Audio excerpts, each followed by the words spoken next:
new age eco-friendly system of converting waste to fuel. The process involves two tanks and happens in three steps. First, collected waste is shredded and added to a liquid known as gasifier. By melting the waste material into a liquid, it is converted to fuel. However, some particles cannot be melted by this process and is where the second step comes in. The unmelted waste is strained and passed through an electric process known as the plasmic arcs.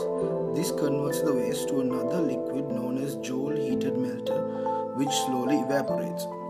The third and final step reliquefies parts of the vapor into fuel when passed through a system known as the synergy chamber.